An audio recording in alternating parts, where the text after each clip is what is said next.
इंसान की जिंदगी एक रंगमंच ही तो है।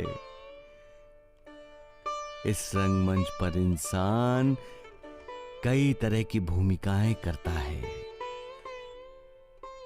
कई किरदार निभाता है। कोई मां बनती है, कोई पिता, कोई बेटा तो कोई बेटी। तरह तरह की भूमिकाएं निभाने वाला इंसान चेहरे पर रंग क्यों लगाता है, मुखौटा क्यों पहनता है? मालिक ने उसे जो भूमिका निभाने के लिए जन्म दिया है, वो भूमिका पूरे मन से निभाने की बजाय वो नई नई भूमिकाएं क्यों निभाता है? क्यों झूठ का सहारा लेता है? वो अपने मनोरंजन के लिए, दूसरों की पोल खोलने के लिए, समाज में जागृति लाने के लिए, या दूसरों को सावधान करने के लिए। लेकिन रंग लगाकर या मुखौटा पहनकर अपनी असलियत छुपाने वाला ये भूल जाता है कि एक न एक दिन उसकी भी पोल खुलने वाली है। उसकी असलियत एक न एक दिन दुनिया के सामने आने वाली है। फिर क्या होगा? क्या हम दूसरों के साथ विश्वासघात करेंगे? क्या हम पर जो दूसरों का विश्वास है उसे खो बैठेंगे? हमारा चेहरा हमारी पहचान है। क्या हम अपनी पहचान खो देंगे? याद रखो, हम सबको धोखा दे सकते हैं, लेकिन उस ऊपर वाले को नहीं। वो आंखें बंद करके भी बैठा होगा तो हमें स्पष्ट देख लेगा, क्योंकि वो मालिक है सबका। मालिक एक। जो इंसान अहंकार के अधीन होकर क्या सही है क्या गलत है इसका फैसला लिए बिना किसी नतीजे पर पहुंचता है, वो जिंदगी में फिसल जाता है।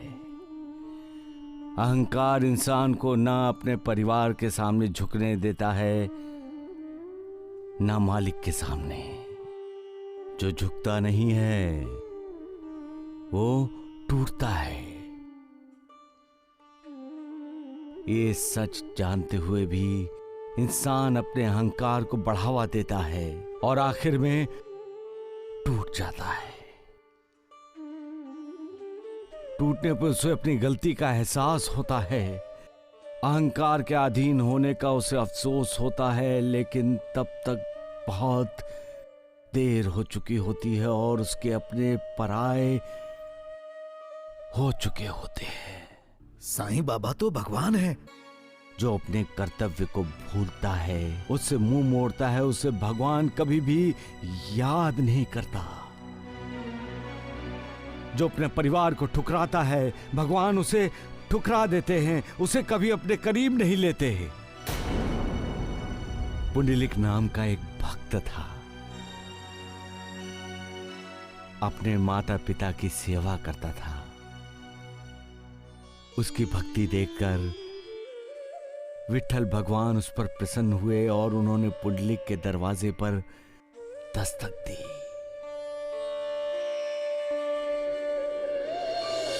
पुंडलिक, मैं आ गया हूं। साक्षात परमेश्वर द्वार पर खड़े थे। उस समय पुंडलिक अपने माता पिता की सेवा कर रहा था। उसने सोचा, भगवान के दर्शन करने जाता हूं तो माता पिता की सेवा खंडित होती है, और माता पिता की सेवा करता रहता हूं तो भगवान का अनादर होता है, अपमान होता है। पुंडलिक इस दुविधा में फंसा हुआ था। बाबूजी, तब पुंडलिक ने तुम्हारी तरह सोचा।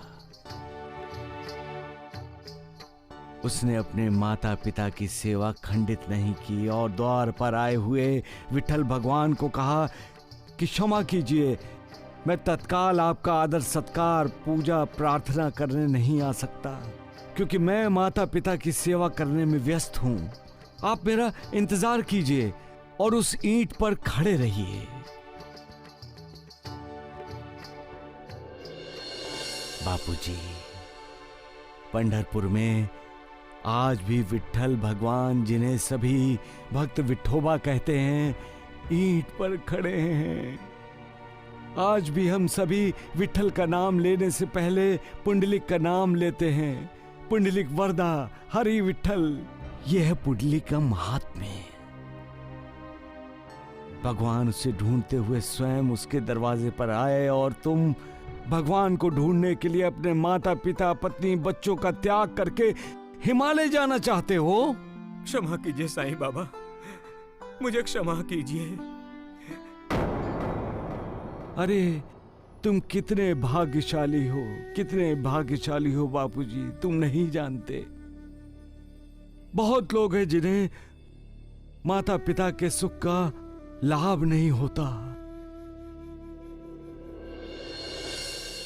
मैं भी तो आज तक माता पिता के लिए तरसता हूं। किसी की सिर्फ मां होती है, किसी के सिर्फ पिता होते हैं।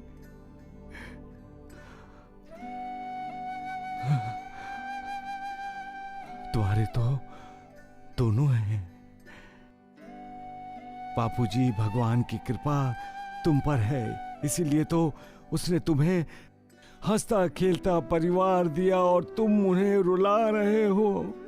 भगवान तो तुम्हारे ही घर में है, तुम्हारे घर में निवास कर रहे हैं। अपने ही घर में उन्हें ढूंढो,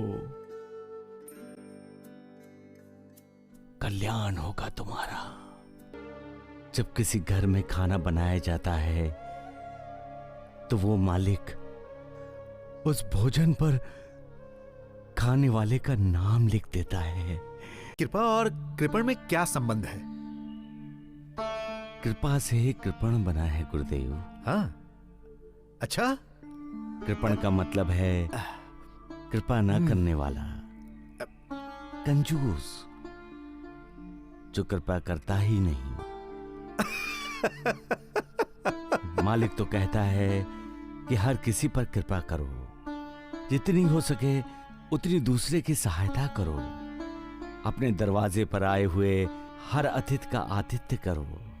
साईं बाबा, हर कोई अपने आप को खोज रहा है गुरुदेव। अपने ही खोज में? और जब खोज समाप्त हो जाती है तो तब क्या हर कोई अपने आप को ढूंढ लेता है साईं? अपने आप को ढूंढने का मतलब होता है मालिक को ढूंढना। और जब इंसान मालिक को ढूंढ लेता है तो ढूंढने के लिए उसके पास कुछ बचता ही नहीं, क्योंकि मालिक अधूरे इंसान को पूरा करता है और पूर्णता को प्राप्त हुए इंसान का अपना कोई अस्तित्व ही नहीं रहता। तो फिर इंसान के अस्तित्व का क्या होता है साईं? वो तो मालिक में ही विलीन हो जाता है। वाह! मैं भगवान नहीं हूं, मैं तो सर्वशक्तिमान भगवान का भक्त हूं। आप झूठ बोल रहे हैं साईं बाबा। मैं हमेशा सच बोलता हूं बेटी, क्योंकि सच ही मालिक का रूप है। तो फिर आप इस सच से मेरे बापूजी की पहचान कराइए ना। बहुत प्यार करती हो ना अपने बाबूजी से। बापूजी मेरे भगवान हैं साईं बाबा। ये कैसी विडंबना है गुरुदेव। चांगुणा का भगवान अपने भगवान से मिलने हिमालय जाना चाहता है, लेकिन चांगुणा का भगवान ये नहीं जानता कि इंसान का परिवार ही चतुर्भुज अष्टभुज मालिक का ही रूप है। जाओ बेटी, अपने बाबूजी से कहो कि मैं उनसे मिलना चाहता हूं। सच साईं बाबा। सबका मालिक एक, पति पत्नी के बीच में एक दूसरे के लिए मन में सम्मान होना ही ऐश्वर्य है, वैभव है। पति पत्नी का संबंध एक सच्चे साथी और मित्र का होता है, जिसे जीवन रूपी मंजिल एक दूसरे का पूरक बनकर तय करना पड़ती है। मार्ग में बाधाएं आती हैं, रुकावटें उत्पन्न होती हैं। दरअसल वो रुकावटें, वो बाधाएं एक कसौटी हैं जिस पर संबंध को परखा जाता है। जो पति पत्नी इस कसौटी पर खरे उतरते हैं अपनी मंजिल को प्राप्त करते हैं, और जो खरे नहीं उतरते वो मार्ग से भटक जाते हैं।